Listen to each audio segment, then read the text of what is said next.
Magandang umaga mga kapatid. Isa po muling pribilehiyo para sa akin ang makapangaral ng salita ng Diyos. At ito ang mangyayari sa oras na ito.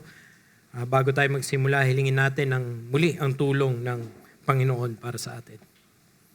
Muli, Panginoon, lumalapit kami sa inyong trono at nagpapasalamat dahil bukas ito para sa amin ng mga makasalanan. Thank you for the throne of grace that is always open for your children.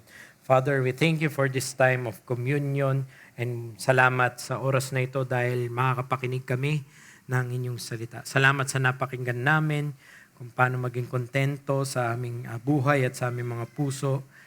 Kung paano nyo po ginamit, Panginoon, si Deacon John ay nawa gamitin nyo rin pong inyong lingkod. Punong-puno kami ng kahinaan, Panginoon. Hindi kami malakas, hindi kami matalino, kayo lang ang may tanyag nawa, Panginoon. Sa kalagitnaan ng aming mga kahinaan, kayo, Panginoon, ang magningning at ipakita ninyo, Panginoon, ang kalooban ninyo para sa inyong mga tao, Panginoon. Salamat, Panginoon, dahil hindi nakasalalay sa kagalingan namin ang biyaya ng Ebanghelyo. Salamat, Panginoon, at nandyan ang inyong salita. Kaya ibinibigay namin ang aming mga sarili sa inyong salita. Ibigay ninyo ang salita ninyo sa amin. Kagaya ng mga inaawit namin, kayo maging vision namin. At ganun din kaninang umaga sa unang inawit o sa isang hymn namin, may we pray it again to you, O Lord. Teach us, Lord, full obedience, holy reverence, full humility. Test our thoughts and our attitudes in the radiance of your purity. Cause our faith to rise, cause our eyes to see your majestic love and authority. Words of power that can never fail. Let their truth prevail over unbelief. Father, save souls today. In Christ's name we pray. Amen.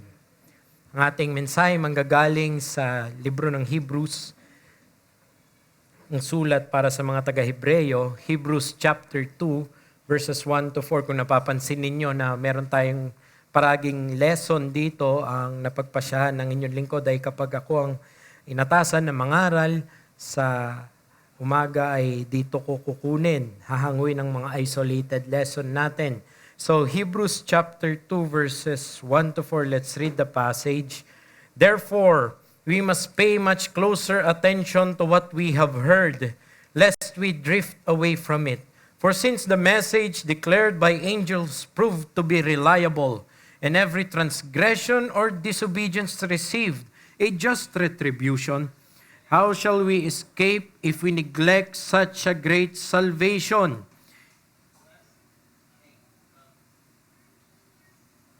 It was declared at first by the Lord, and it was attested to us by those who heard, while God also bare witness by signs and wonders, and various miracles, and by gifts of the Holy Spirit, distributed according to His will. Ito po mga salita ng Diyos. Bigyan ko po muli ng konteksto ang ating pinag-aaralan ngayon. Once again, ang Hebrews, para sa inyong kaalaman, ay isang sermon na isinulat. Okay? Isinulat na sermon consisting both of encouragements and warnings at the same time.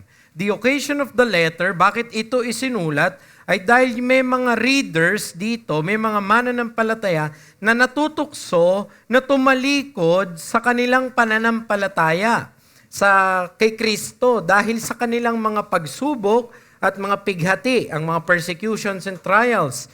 Now these believers, genuine believers, are in danger also of backsliding, of turning away from the faith they have once professed. At hindi lang yon, meron pang mga audience doon sa unang mga tumanggap ng letter na ito na mga nagpo-possess ng tunay na pananampalataya at naninindigan. They have real faith and they are persevering with it. So there are those who have real faith but is struggling to keep the faith. And there are those who have real faith that is persevering in their faith. Pero amidst them, there are also those who professes faith but actually is not really genuine that is in it. Meron doon na nagpapanggap na meron silang pananampalataya o sinasabi nila, meron silang Christianidad, pero ang tunay na nilalaman ng kanilang puso ay wala naman pala sa kanila ang pananampalatayang ito. So ang mga audience ng Hebrews ay mixed, kagaya natin. Mixed din tayo at iba't ibang level ng faith. At iisa niyang blanket na kakausapin, kaya magkasabay ang pagpapalakas at ang mga babala. Sabay ang encouragements at warning. Para dun makikita kung nasaan ka nakatayo sa pananampalataya kay Kristo. The audience are presumed as Christians that is familiar with Jewish religion and Old Testament background. Kaya ang Hebrews ang isa sa pinakamarami ang Old Testament allusion, Old Testament na paggamit sa bagong tipan. Kasi ina-assume nung writer, whoever he is, na alam ng mga audience niya kung ano yung sinasabi niya tungkol sa Levitical priesthood, tungkol kay Melchizedek, tungkol sa mga sacrifices, at tungkol kay Abraham at kay Isaac at kay Moses, and so on and so forth. The first chapter that is before this passage is dedicated to show the superiority of Christ over angels as the greater messenger. Yun, kung aalalahanin ninyo, ano ang chapter 1? Sinabi doon sa unang mga talata, verses 1 to 4, na yung pinaka-topic sentence ng Hebrews, na long ago at many times and in many ways, God has spoken to our fathers by the prophets, but in these last days, He has spoken to us by His Son. Tapos dinescribe niya kung sino yung Son. And when you see that description, you must not fail to see or to realize that the Son is mediating the three offices of Israel. He is the prophet, He is the high priest, He is the king. Siya ang nagdadala pala talaga ng salita ng Diyos, rule ng Diyos, at ang pamamagitan ng Diyos sa kanyang mga tao. Si Kristo pala ang katuparan ng lahat ng iyon. Now, ito ay ginagawa niya sa unang kabanata, pinapaliwanag ko lang po, para maintindihan natin, kasi ang mga nakikinig sa kanya ay mas mataas ang tingin sa mga anghel. Actually, kung may anghel na, for example lang, to be comical, kung meron man anghel na nagdala ng, alam mo yung comics na Pugad Baboy, paniniwalaan nila na totoo yung comics na yon. Ganun kataas ang tingin nila sa anghel. Whatever the angels have said, that is true without question.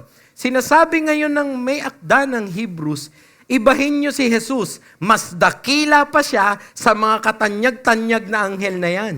Mas dakila pa siya, mas marilag pa siya, mas matanyag pa siya, mas mataas pa siya, kaysa sa mga kagalang-galang na mga anghel na iyan. Kaya ito ang kanyang dinadalang rasyonal para sa kanila. He is contrasting the angels with Jesus. In what way? Contrast the angels, tandaan natin, the angels were never called son. Di ba yun yung mga unang pinag-aralan natin? To which of the angels has He said na, you are my son, today I have begotten you. In contrast to the angels, Jesus, when He went down, He was called, or the angels was called to worship Him. Ang mga anghel, kahit pinadala ng Diyos, ni minsan wala silang mensahe na, pinadala ko ng Diyos, sambahin mo ako. Si Kristo lamang ang pinadala ng Diyos na may kaakibat, may kaangkop na responsibilidad na dapat mo akong sambahin. Siya yung umako nun. Actually, pati yung mga anghel, sinamba siya. Umpisa pa nga lang eh. Naalala ninyo, in the shepherd's field, watching all their flocks by night, and then lo, the angel of the Lord appeared upon them, and the glory of the Lord shone round about them. Glory to God in the highest. Nagsamba sila dahil kay Kristo. In contrast to the angels, that is ministering servants in the courtroom of God, who is Christ. Christ is the everlasting and unchanging King. Iba to. Kaya anong sinasabi niya sa mga unang talata? Ito yung previous nating aral. Dahil si Jesus ang nagtagumpay at nagdulot ng ating kaligtasan, siya ngayon ay mas dapat nating dinadakila bilang higit na mataas kaysa sa lahat. Ito ang kailangan mong isipin. Sa mga tumatalikod, ito ang unang hamon. Ang unang hamon, tanda mo, ang tinatalikuran mo ay hindi lang basta anghel. Ang tinatalikuran mo ay ang Diyos pala mismo. Kapag tumalikod ka sa pananampalataya kay Jesus, hindi ka tumatalikod sa isang religious organization katulad natin. Pag tinalikuran mong mensahe ng Ebanghelyo, ang tinatalikuran mo ay ang Diyos mismo na lumalang at nagpapanatili sa lahat. Ganun pala kagrabe yun nangyayari. Yun ang labanan. Yun ang nakataya. Kaya hindi maaari na papabanji-banjing ka sa pananampalataya mo. Kailangan seryosohin mo ang Kristyanidad mo. Now, our passage, chapter 2, actually sa sermon na ito, hindi itong sermon ko, pero yung sermon ng Hebrews, this is actually the first application. Read chapter 1, walang pautos. Ito ang unang utos sa letter na ito, yung verses 1 to 4. Actually, this not only serves as the first application, this is also the first warning.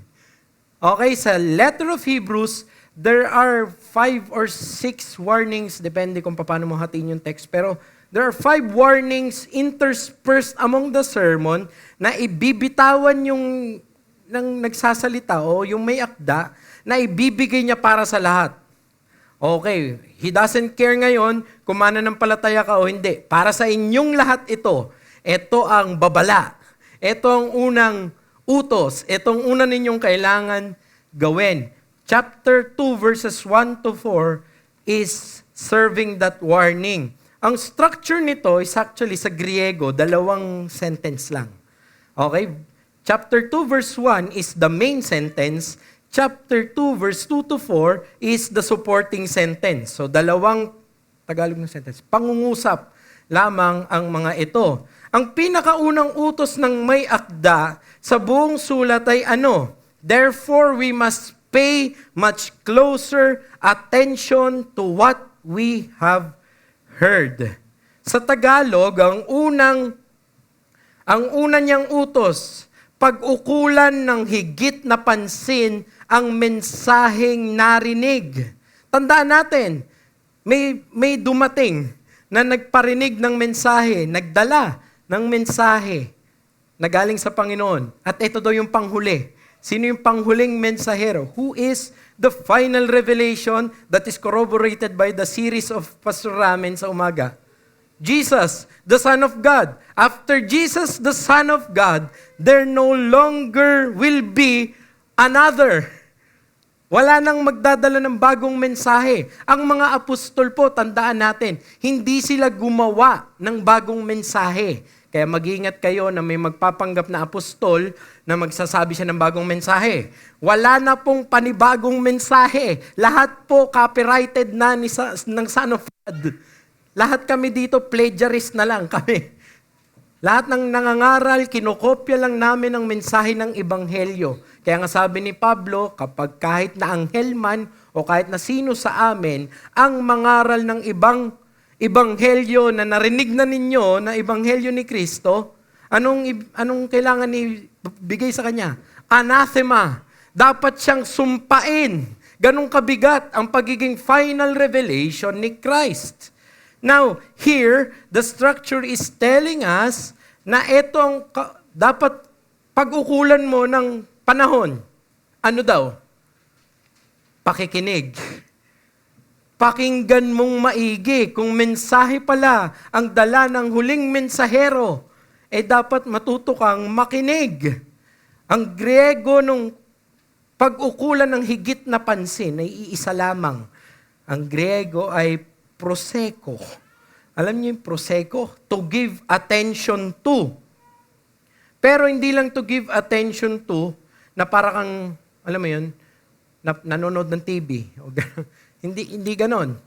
To give attention to here is in the elative sense. Elated. Mataas. Emphatic sense. Kumbaga, give the greatest attention possible. Can I use a medical term or a medical jargon? ICU.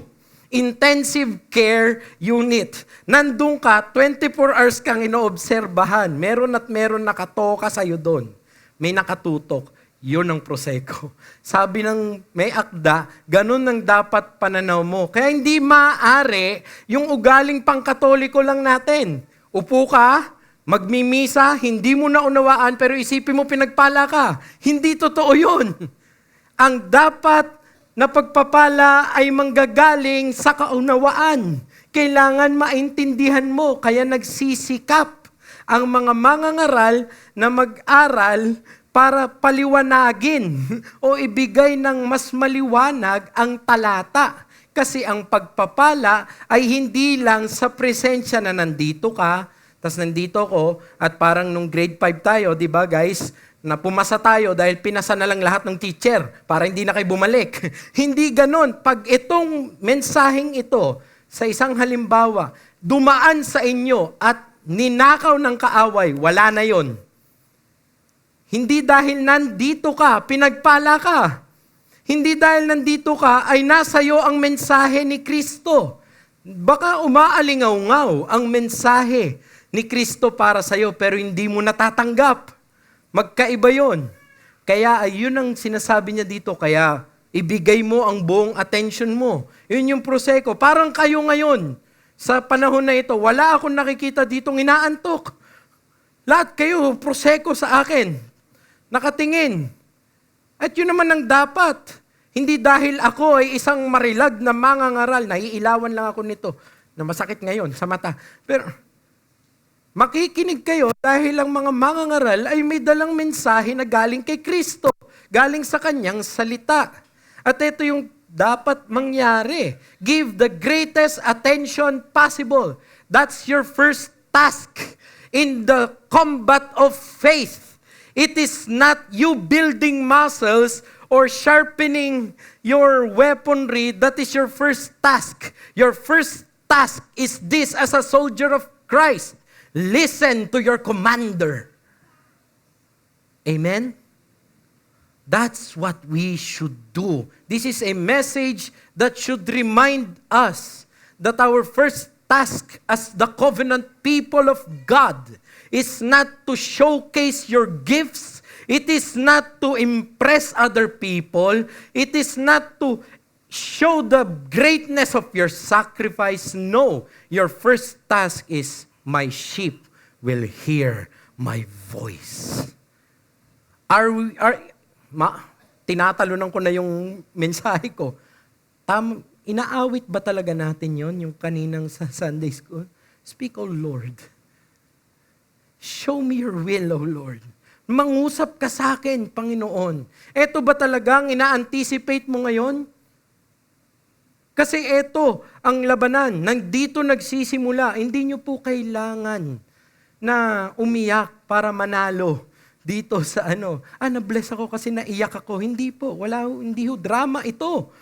Pangangaral ito. At pagsamba ito. At sa kabaliktaran nun, conversely, hindi mo rin kailangan na maraming mangyari para matalo ka. Simple lang ang mangyayari, sabi sa amin ng aming principal. Gusto nyo malaman kung paano lang matatalo ang isang congregant sa isang worship service. Wala ka lang gawin. Just drift. Hayaan mo lang. Padaanin mo lang.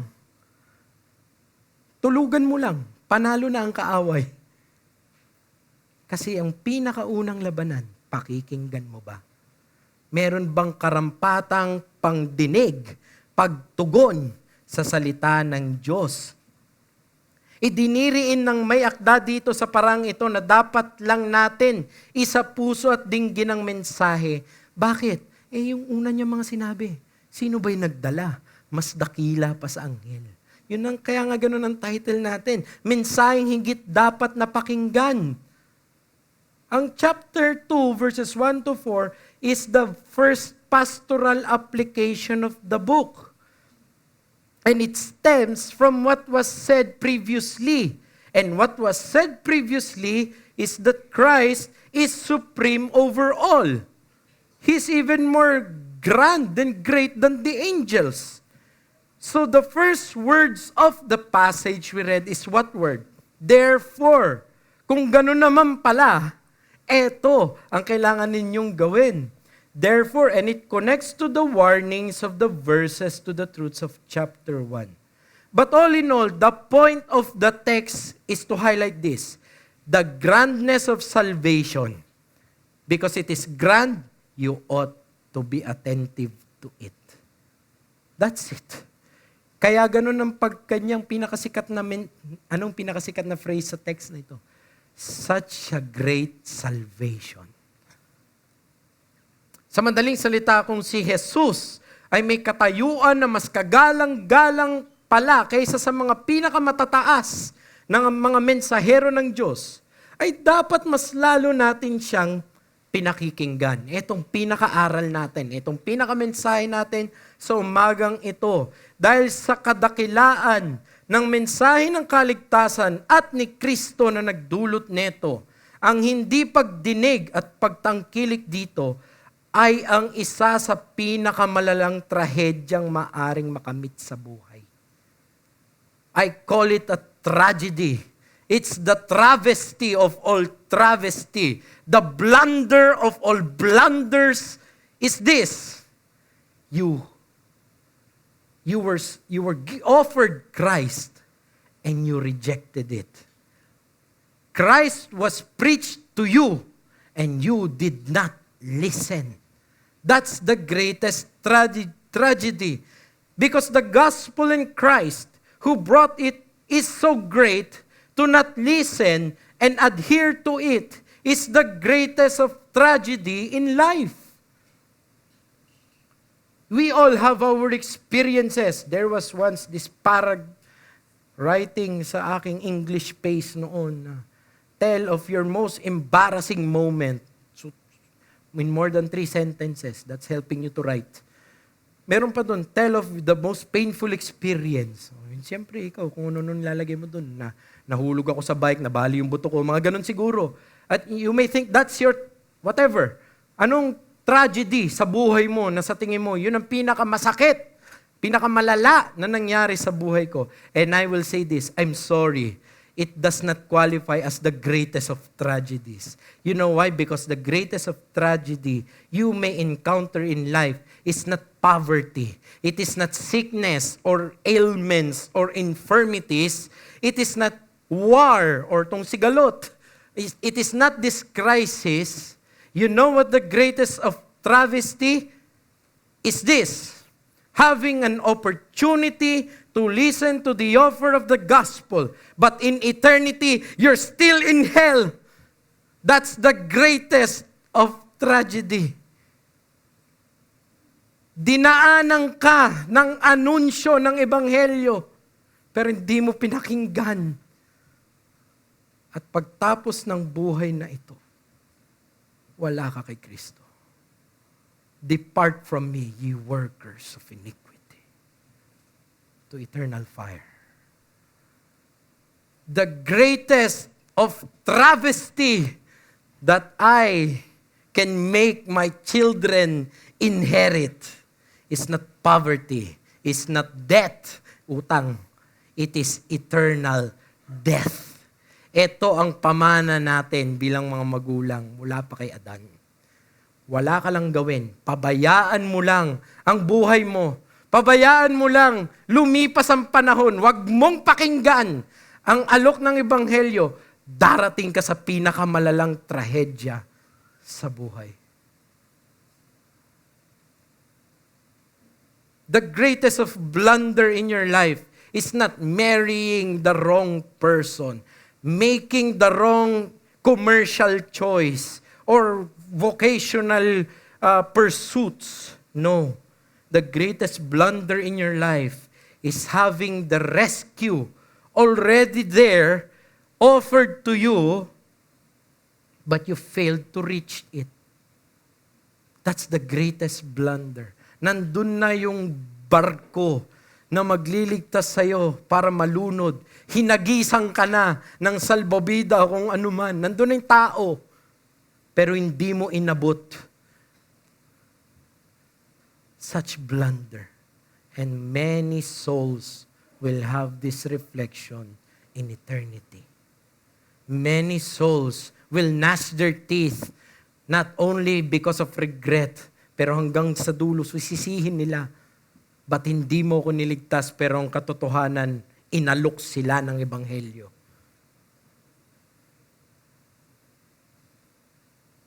Ministerial success, therefore, is not in the grandness of its programs, neither in the number of followers or sympathizers. No. This is the key to ministerial success. The gospel message is faithfully preached and truthfully grasped. Yun ang success sa ministry. May pangangaral ng Ebanghelyo na tapat at may pagtangkilik dito na tunay. Pero kailangan natin makinig. Ayon sa talata, bakit kailangan nating pakinggan ng maigi ang mensahe ng Ebanghelyo?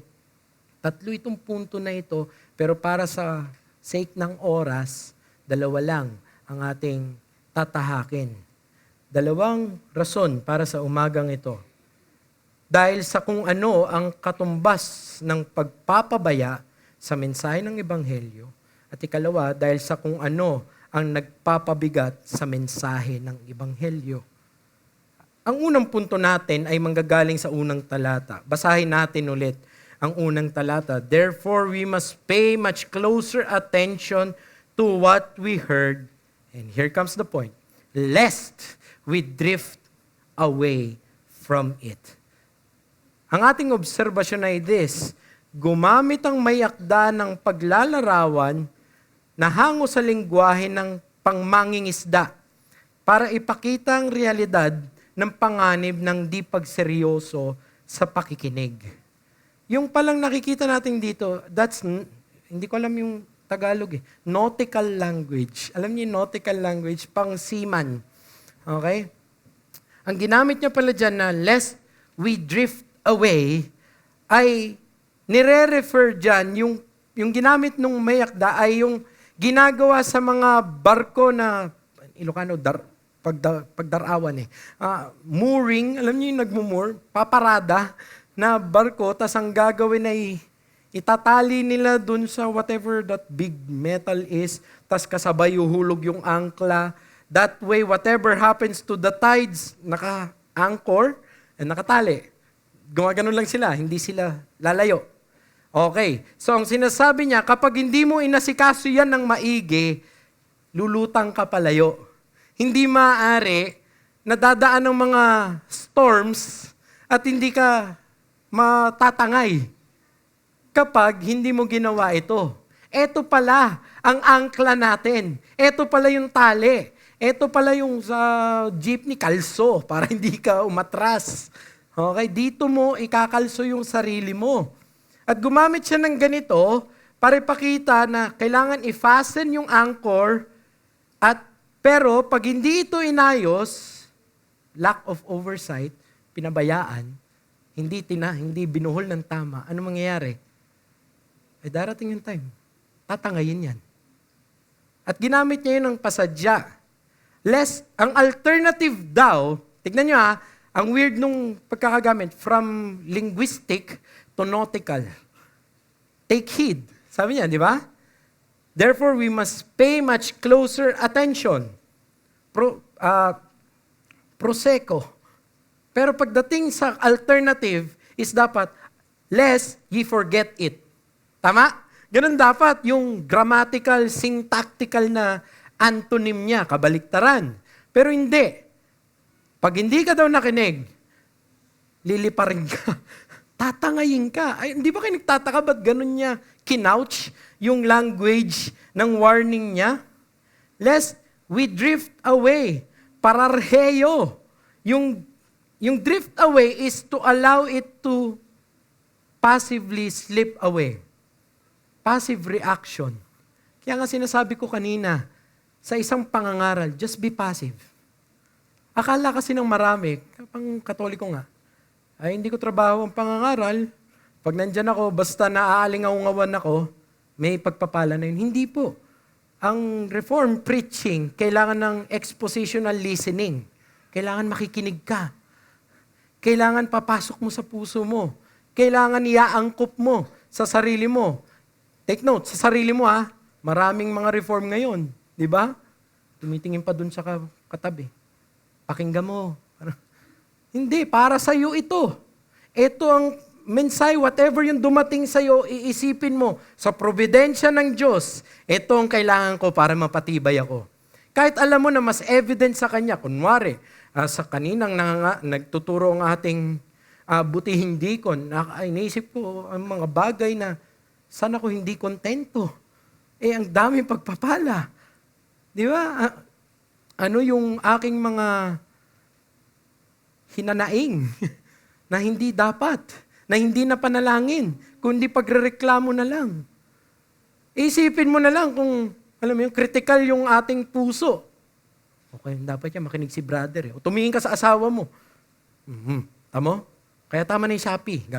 Gaganunin mo pa. O, hindi mo inaangkop sa sarili mo. Hindi. Ang una mong trabaho ay pakinggan. Lahat tayo namamalimos sa mensahe ni Kristo kapag may pangangaral. At para sa iyo iyon. So the alternative is to allow it to slip away. See the formula? The formula is not to pay greatest attention is equal to allowing to slip away, to drift away. Sa madaling salita, ang ganda nung implikasyon nito, napaka-posible pala na mapalayo ka hindi dahil sa tahasang rebelyon. Hindi, pwede palang mapalayo ka sa Panginoon, hindi dahil naging masama kang tao. Alam mo yun, gumawa ka na lang ng gumawa ng krimen. Posible pala na mapalayo ka, hindi dahil sa tahasang rebelyon, pero dahil sa simpleng kapabayaan lamang. Yun ang uunahin mong isipin. Kaya ang unang tanong sa atin ngayon, pinapabayaan mo ba ang pakikinig mo sa salita ng Diyos? Marunong ka pa rin bang magpasakop sa sasabihin ng salita ng Diyos? Sa madaling salita, ang pangunahing babala ng Hebrews ay hindi magpabaya, sapagkat ang katumbas nito ay maaanod palayo. Hindi ito parang, ay, nakalimutan ko yun. Bale, next year na lang. Mag-exam na lang ako ulit. Hindi. O kaya parang LTO natin ngayon, parang wala lang. Di ba, yung nag-drive ka ng motor, sinong kumuha ng lisensya? Parang wala lang. Okay lang, kahit passing grade lang. Hindi ganon ang mensahe ng Panginoon.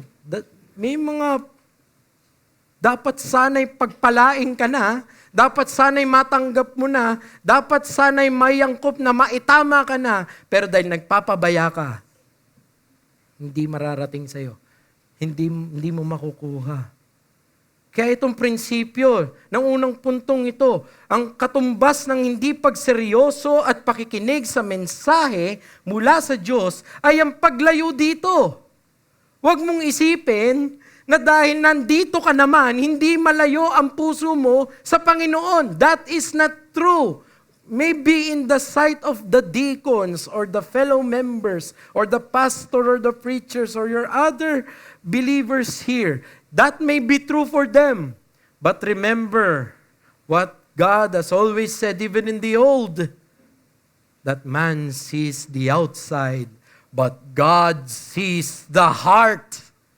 Ilang beses na nakaporma tayo ng relihiyon, pero yung puso natin ang layo, ilang worship, service ang nasayang ko. Ako na lang, baka ma-offend kayo sa akin. Ilang worship ang nasayang ko dahil hindi ko sineryoso ang pagpunta dito. Till such time, tinamaan ng COVID at hindi na tayo magkakasama. At remember the time na nanumbalik, ang sarap umawit. Ang sarap makinig. Kahit nabubulol-bulol ang mga mensahero, kahit may H at walang H, yung Kapampangan, whatever. You don't care because you got what matters most. But how many times do you tackle your family worship na parang wala lang? Sige na, para matapos na. Napaka persistent na tukso yun. Kung meron kang mga anak na ang attention span ay parang mga uod, kiti-kiti. Ang masama nun, pati yung mga miyembro parang kiti-kiti. Hindi mapakali. Ang iinit ng mga puwetan, hindi pa ba matatapos to? Ang tagal. Ba't ganun ang trato natin sa pakikinig ng salita ng Diyos? Kung tanggalin kaya, hindi ba't yun ang isa sa paghuhukom ng Diyos sa Israel? There is a famine in the land, not a famine of wheat and barley and of honey, but of the famine of the word of the Lord. Wala ng propeta. That's a greater famine. Mas greater na krisis yon. Hindi mawala ng diesel. Ang mawala ang salita ng Diyos. Kaya ang panalangin natin, mga miyembro ng SABC, Lord, sige, madaanan man namin ito, pero wag niyo pong tatanggalin yung pribileyo namin makapagbasa at makapagsama-sama para makapagsamba. I would rather be ruled by poverty, yet we can still preach the word. We can still gather. Then we have all the luxuries in the world, but we are forbidden to speak of the 10 Commandments. Isn't it that's what's happening in the West? They have all the luxuries. Pero bawal magsalita sa anak mo ng ganito. Bawal ituro ang 10 utos. Bawal. I would rather be poor, but still be true to the word. But many times, tayo hindi ganon. Marami. Ang iba pa rin ang pananaw. Basta ako naka-attend na ako. Nandun na. Okay na yun. Basta, mabuti pa rin akong tao. Hindi naman ako nagkaroon ng krimen ngayon. Okay na yun. Hamunin mong yung sarili sa ganyang pananaw. Mali ang ganyang pananaw. Ang pagpapala sa pakikinig ay sa pagsisisi at sa pagtugon. The equation is simple. To let the message pass by you is tantamount to rejecting it. You may think, hindi, neutral ako. There is no neutral ground when it comes to the claims of Christianity. It's either you accept it or you are against it. It's either you are convinced by it or you in your heart, in the deepest recesses of your heart, you reject it. It's either you submit to it or you nagre-rebelde ka sa Diyos. Yun ang ebanghelyo. The claims of Christ is not, there is no room for neutrality. Para siyang nasa loob ng isang baterya. Either, o sa magnet. It's either you're in this pole or this pole. Walang gitna doon. Napansin niyo yung magnet, merong gitna? Wala. It's either pupunta ka sa attraction na ito or sa attraction na ito. And maybe hindi mo naman pinapakita, pero ang puso mo ganon. Maybe hindi mo man pinapakita yung pagiging balasubas. Maybe hindi ka salot sa lipunan, pero yung puso mo, hanggat hindi yan tumatangkilik kay Kristo, naghihimagsikan yan. Anong klaseng pakikinig ang meron ka ngayon sa mensahe ng Panginoon? The wrong view is to let it pass and not pay attention. Tingin mo lang dyan, okay lang, meron pa naman next week.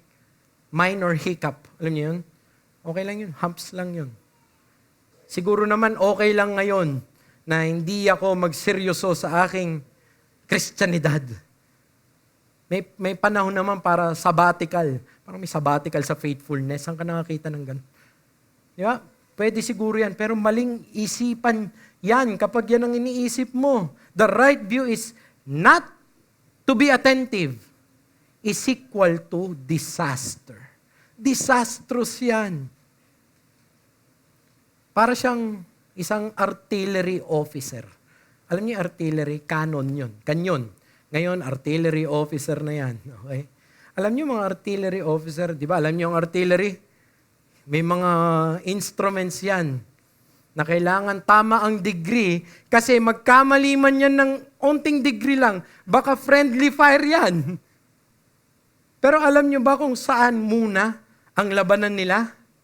Ay hindi sa pagagaling ng tansyahan. Hindi yung ang galing mong, anong tawag doon, parang sa bilyar. Ang galing mong, mag-spatter. Hindi doon. Alam niyo kung saan ang unang labanan ng mga artillery officer? Kailangan malinaw ang lines of communication. Kailangan malinaw yung code nila na sinabi mula sa nandun sa battlefield. Bombayin niyo yung ganitong coordinates. Pag nagkamali siya doon, malamang mabubomba yung kasama niya. Ganon ka-impactful ang artillery. Hindi siya basta parang naglaro lang tayo ng catch, ay nabitawan, nahulog. Hindi. Pag nabitawan yun, mamamatay ang iba. Madadamay ang inosente. Kaya kailangan mag-ingat tayo, mag-ingat sila sa kanilang mga, hindi lang sa kanilang mga instrumento, pero sa kanilang pakikinig.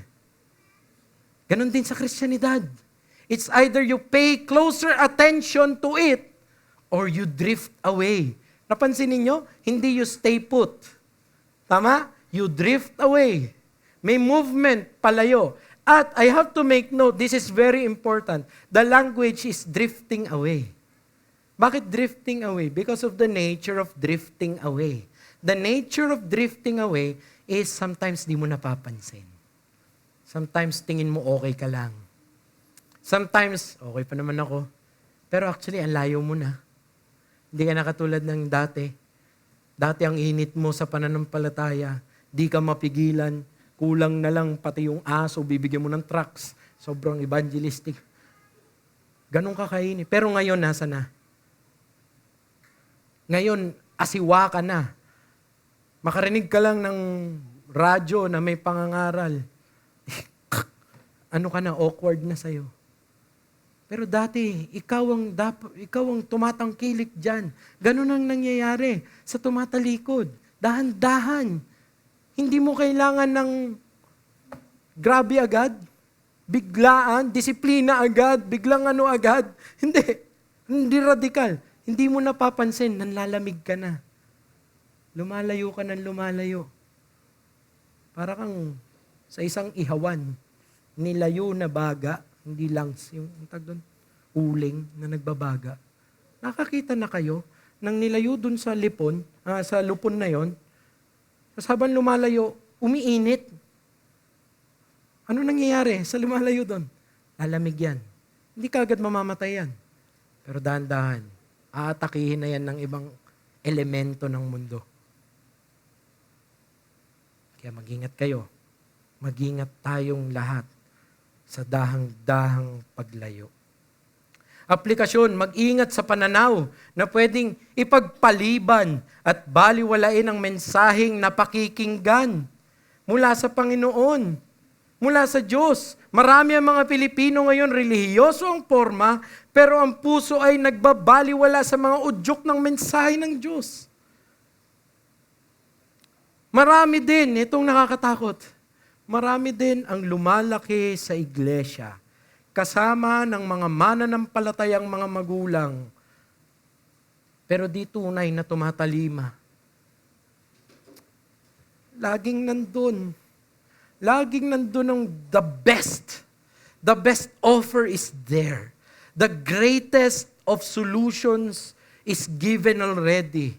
The greatest of rescue, Soter, the Savior, yung salvation, nandyan na. Pero ayaw. Pero laging nandito. Laging umaalingaw-ngaw. May atmosphere ng Ebanghelyo. O kung hindi ako niligtas ng Diyos, ganun na nangyari sa akin. Kung hindi pinakita ng Diyos na ako'y nagtitiwala sa aking sarili, hanggang ngayon ako isang self-righteous na tao na lumaki sa Christian school with Christian parents. I know the 10 Commandments. I can recite Psalm 23 while I was 5 years old, so on and so forth. But it doesn't make me save. having the form of godliness, but denying the power thereof. Mag-ingat tayo. Maaring ganyan ka rin. Ikaw ang katayuan mo ay isa kang gusto mo ang iglesia dahil mayroong pakikisama, dahil may magandang fellowship, andito ang pamilya, masarap kumain, masarap makipagkwentuhan, pero walang tunay na pagtugon. Walang silbi lahat ng ito pag dumating ka sa araw ng hukuman kung wala si Kristo. Mga anak namin, kung anak ka ngayon ng miyembro, makinig ka kay Kuya Jay. Mag-ingat ka na baka inuugali mo na nandiyan ka lang, pero hindi ka tunay na makikinig. Pinalalagpas mo lang ang mga mensahe na naririnig mo linggo-linggo. Hindi lahat ng mensahe may alok ng ebanghelyo. Ang tanong, kailan ka tutugon? Kailan mo tatanggapin ang pananampalataya ng iyong nanay at tatay? Anong hinihintay mo? Mga anak namin, wala kayong dapat hintayin na signs. Oh, may nakita akong tanda, nakanood ako ng movie na ganito. Hindi mo kailangan hintayin yon. Kailangan mo lang ito. Manampalataya ka kay Kristo. Pagsisihan mo ang mga kasalanan mo. Siya ang isa puso mo. Sa Kanya ka lang tatangkilik and you will be saved. Because if you confess with your mouth that Jesus is Lord and believe in thine heart that God had raised Him from the dead, this is the promise. Listen to me, children. You will be saved. The greatest of tragedy is not that you don't achieve your dreams. Moving up kayo ng nag-moving up, pero hindi nyo naabot ang ebanghelyo. That's the greatest of tragedy. At kung ikaw ngayon kahit di ka bata, ikaw matagal ka na sa iglesia, matagal ka nang nakakapakinig. Meron ka sigurong magulang, meron ka sigurong kapamilya na nagbibigay lagi ng mensahe, nagte-text, nagchat-chat sa'yo. Ito ang katotohanan ng Biblia. At tingin mo lang corny. Ay hanggang kailan ang pagkakataon mo? Inuugali mo ba na hamakin ang mga mensahe ng Diyos para sa'yo? Sa ating mga Kristiyano, habang tumatagal, anong dapat nangyayari sa atin? Ay lalo ka dapat nagiging taos-puso sa iyong pakikinig. Mas lalo ka dapat lumalalim. Hindi sa iyong kaalaman, pero sa iyong pagpapakumbaba. Sa iyong pag-desire to hear the word. Oh Lord, how I love your law. It is my meditation all the day. Mga kaibigan natin, mga tenders natin, mag-ingat din tayo sa isipan na tsaka na lang ako maglilingkod. Tsaka na lang ako lalapit sa pananampalataya kay Kristo. Meron pa akong kailangan maatim sa buhay ko. Ito muna nga atupagin ko. Kung ano man yun, mali yan. Ito ang pinakadakila mong kailangan solusyonan. Papaano ka magiging matuwid sa harap ng banal na Diyos? Isa kang makasalanan. Paano? Ang sagot, si Kristo. Katuwiran ni Kristo ang dapat mapunta sa iyo. Paano mapupunta yun sa iyo? Sa pamamagitan ng pananampalataya. Hindi sa pamamagitan ng gawa. For by grace ye have been saved through faith. Not of yourselves. This is the gift of God. Not of works, lest any man should boast. Pagdating sa langit, you know what we will all say? Grace! ID natin, grace. Hindi dahil pangalan natin ay katulad ni Ate Grace. Pero grace ang ating rason bakit kami nandito sa langit. Not because of what I have achieved, not because of what I have done, but because of who Christ is and what He has done for me. Grace ang kailangan natin. Kaya dakila ang ebanghelyo. Ito na yung solusyon. Great is this gospel of our glorious God. Please, do not despise it. Don't neglect it. Huwag isipin na pwedeng ipagpaliban sapagkat hindi naman natin alam ang kinabukasan. Huwag dapat mas inaatupag ang mga makamundong bagay sapagkat maaaring ito na ang huling pagkakataon na makapakinig ka ng alok ng Ebanghelyo. Pagkatapos nito, sa tingin niyo meron pang susunod? Meron pang isusugo ang Diyos na propeta? Wala na. Si Kristo na ang huli na mensahero at mensahe. Kaya ang hamon ni Santiago, ni James, sabi niya in chapter 4, "Come now, you who say today and tomorrow, we will go into such and such a town and spend a year there." At upagin namin ito, buy and trade and make a profit. Yet, anong hamon niya? You do not know what tomorrow will bring. For what is your life? You are a mist, vapor, that appears for a little time and then vanishes away. Ganun ang ating buhay. Parang singaw. Parang rice cooker na binuksan mo, nakita mo, saglit yung init. Tapos hindi mo na alam kung nasa na yon. Parang ganun din ang buhay natin. Kaya huwag kang magpe-presume. Meron pang next week, hindi mo alam. Marami po tayong mga kapatiran ngayon sa ibang lugar. Hindi na inabutan ng this week. Inusig na. Nasama na sa gera. Huwag niyong isipin yun. Eto na ang panahon. Kaya ang sabi ng Hebrews, "And just as it is appointed for man to die once, and after this, the judgment." Kaibigan, kaya't ang hamon ng Hebrews sa 3 kabanata, sa talatang 15 ito, "Today, if you hear His voice, do not harden your hearts." Huwag mong patigasin ang puso mo. At ito pa, now is the day of salvation. Ngayon, ang araw ng kaligtasan. Kaya huwag kang magpabaya sa iyong napakikinggan. Hindi mo alam ang bukas. Kaya tunay ka nang tumugon. Yun ang una. Ikalawa, dahil sa kung ano ang nagpapabigat sa mensahe ng Ebanghelyo. Yung verse 2 hanggang sa unang part ng verse 3. At hanggang doon na lang tayo ngayong umagang ito. "For since the message declared by angels proved to be reliable," firm, matatag, hindi matitinag, legal, reliable, "and every transgression or disobedience received a just retribution, how shall we escape if we neglect such a great salvation?"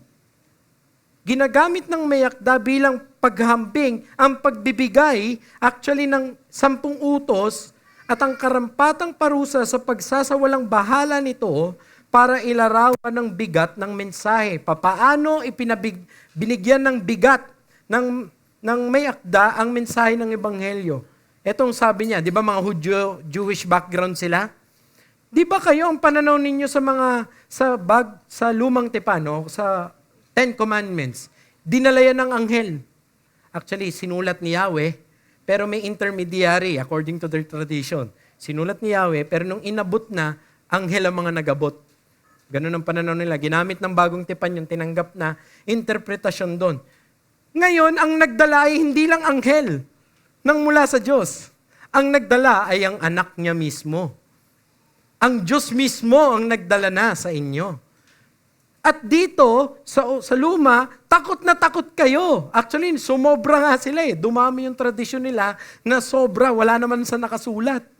Dahil sa paggalang nila na, anghel ang nagbigay nito, kaya mas grabe dapat ang pagtangkilik natin. Ngayon, yung anak na ang dumating. Yung Diyos na mismo na nagmamay-ari ng lahat, pero tatalikuran mo.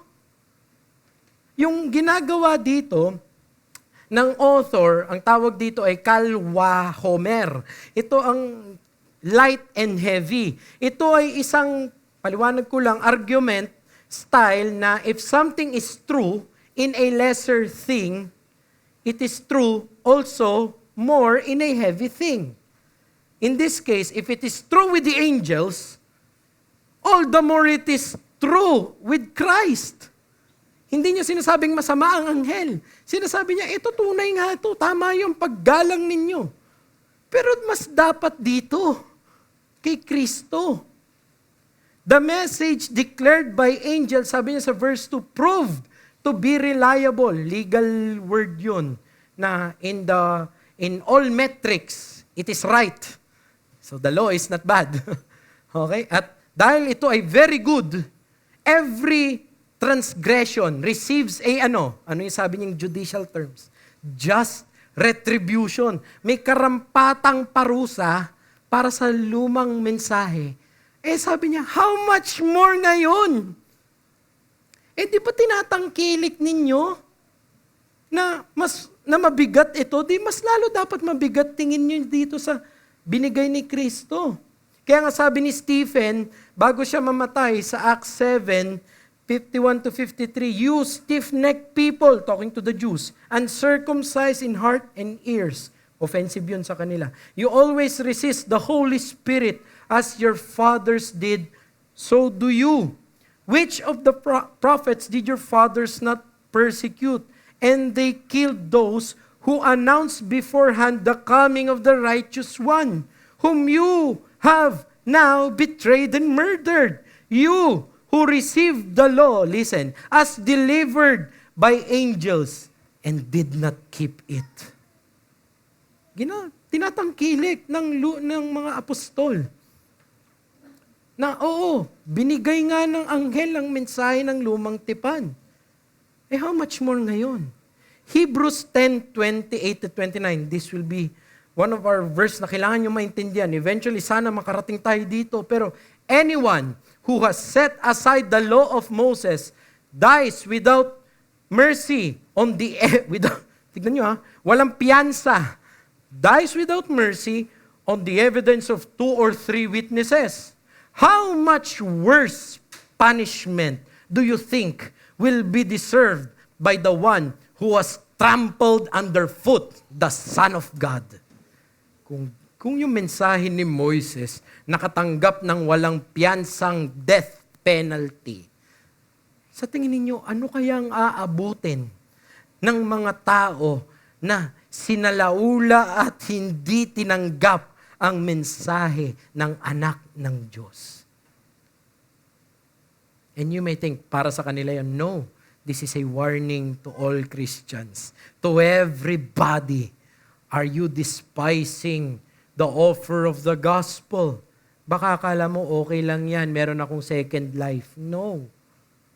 Pagkatapos ng panahon ng pag-aalok ng ebanghelyo, kaparusahan na, hukuman na. At sa tingin ninyo, ano ang mas mabigat ang sasapitin? Yung mga, ang nangyari lang sa buhay nila ay sinalaula ang batas. The Ten Commandments, the reflection of God's law, of God's image. Okay, o yung mga tao na napakinggan ng mensahe ni Kristo, pero tinalikuran ito. Yun ang hamon ng Hebrews. Mag-ingat ka.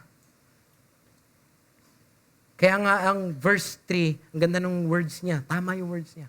How shall we escape? Naging marahan pa siya. Sige, pagbigyan, baka gusto ninyong makatakas. Pero paano? How shall you escape if you neglect such a great salvation? These are not just words of encouragement. These are words of admonition. Pagtatama ito.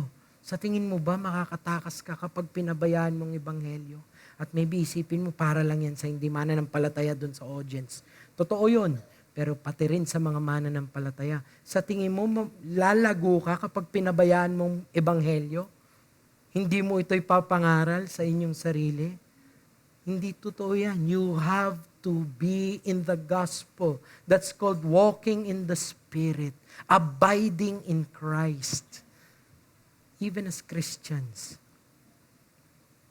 In other words, the attention demanded by the message is proportional to the identity of the one who gave it. The gravity of the message ay hindi kung gaano kadakila ang recipients, pero kung saan ito nanggaling at kung anong ina-address nito. Okay?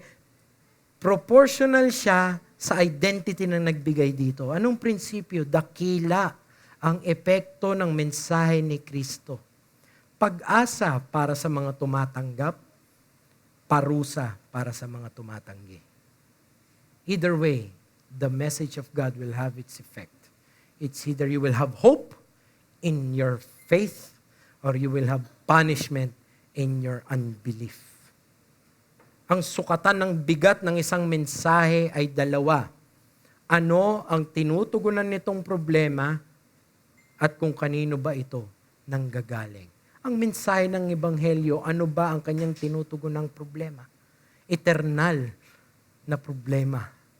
Paano ka malalapit sa isang banal na Diyos? Kanino nanggaling ang mensaheng ito? Sa Diyos mismo. So iba dapat ang pagtangkilik. Iba ang pagtrato sa mensahe ng Ebanghelyo. So for some, it may be corny, out of place, out of the time, wala na talagang nakikinig. Pero for the Christians, it is your hope in life and death. You know the difference between a barangay ordinance and an executive order from the presidency? Both are from the executive department branch, barangay ordinance. The difference, you may think, is that ito pang barangay lang. Ito, pang kalahatan. Tama? Pang buong bansa. But actually, not just the scope. You know what's the difference? The glaring difference. Sino nagbigay? Kung yung barangay captain nyo lang ang nagbigay ng ordinansyang yan, pwede nyo pa sigurong hamakin. Pero pag yung hari na ng Iran, kung taga-Iran ka, nagsalita nun, hindi mo pwedeng hamakin. Kung executive order na to, hindi mo pwedeng basta-basta kasi may RA Republic, may karampatan na yon. Kasi yung mga order ay hindi po suggestion. Batas siya. At ang batas may pangil. Lalo naman na sa hari ng mga hari. Kapag ito ang binitawan niya at hindi ka nakinig, may karampatang parusa yan. Dahil sa pinanggalingan. Dahil ang Ebanghelyo ay may mensaheng mas mabigat kaysa sa parusa ng batas. Wala nang paraan para makatakas sa parusa ng Diyos kung hindi ito tatanggapin. Kapag tinalikuran si Kristo, wala nang ibang tagapagligtas para sa iyo. Wala na pong ibang makakapitan. At the end of the day, it's you and Christ. You facing God.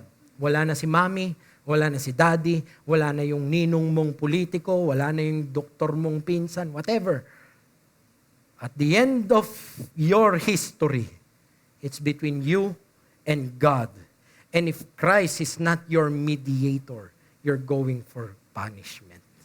You are accumulating wrath, puot, for the day of punishment. But that doesn't have to be your end. What is the alternative? Take heed. Makinig ka ngayon sa mensahe. Tanggapin mo si Kristo. Manampalataya ka sa Kanya. Paulit-ulit kaming magsasabi ng ganito dahil ito lang naman talaga ang mensahe. Pero talikuran mo ang iyong sarili. Anong tinatayuan ng iyong pag-asa? Pagdating ng hukuman, ang aplikasyon, huwag umasa na makatatakas sa mga dakilang kaparusahan kung wala namang pagtalima at pagtanggap kay Jesus sa kanyang ebanghelyo. Saan ka nakatuon? Saan ka nakatayo? Anong pinaninindigan mo? Anong track record ang tatayo at papasa sa kaluwalhatian ng Diyos? Perfection ang parameters ng heaven. And only one man achieved that perfection. That's Christ. Sino o ano ang pag-asa mo sa buhay na ito? Sa kamatayan, ano o sino ang pag-asa mo? Kung hindi si Kristo, ay hindi yan tunay na pag-asa. Huwag hayaan itong hamon sa atin. Huwag hayaan at tinatalikuran ng alok ng mensahe na tangkiligin si Kristo habang may pag-asa pa, habang may pagkakataon pa. Kumapit ka na sa Kanya bilang tagapagligtas. Ibilang ang kada oportunidad na maalukan ng kaligtasan ni Jesus na isang mabigat na pagkakataong di dapat pinalalagpas. Ganito kadakila ang ebanghelyo natin. At kung ikaw mananampalataya ka, huwag bibitawan yun. Don't present false hope to your family. Bring them all to Christ. My fellow husbands, listen to me. And my fellow parent, listen to me. It's a constant temptation na gawin mong yung sistema mo o yung ginagawa mo ang magiging pag-asa ng iyong anak o ng iyong pagbabago sa iyong pamilya o sa iyong asawa o kung ano man. No, si Kristo pa rin. The greatest need of our children is regeneration. And only Christ in the Holy Spirit can do that. We still lean on them. Conclusion, pangwakas, dahil wala nang mas dakilang mensahe kaysa sa Ebanghelyo, ang pinakaangkop na gawin ay tumalima dito at manampalataya. Tayo manalangin. Panginoon, pananampalataya, pananampalataya, pananampalataya ang kailangan namin, naming lahat. Bigyan mo kami nito. Ligtas mo ang mga hindi pa mananampalataya sa inyo. At kami, na mga lingkod ninyo, mga alagad ninyo, wag nawa naming makalimutan ang kadakilaan ng inyong biyaya sa ebanghelyo na ipinagkaloob nyo sa amin. Sariwain namin ito mamaya sa Lord's Supper namin at maging sa communion namin sa inyo at sa aming mga usapan sa pang-araw-araw sa fellowship namin. At panghawakan namin ito habang ginagawad namin ang aming mga trabaho at ang mga pang-araw-araw namin mga alalahanin. Hindi namin kalimutan na may mas dakilang ebanghelyo na aming pong inheritance dahil po sa biyaya ninyo. Great indeed is our gospel and we worship you. In Christ's name we pray. Amen.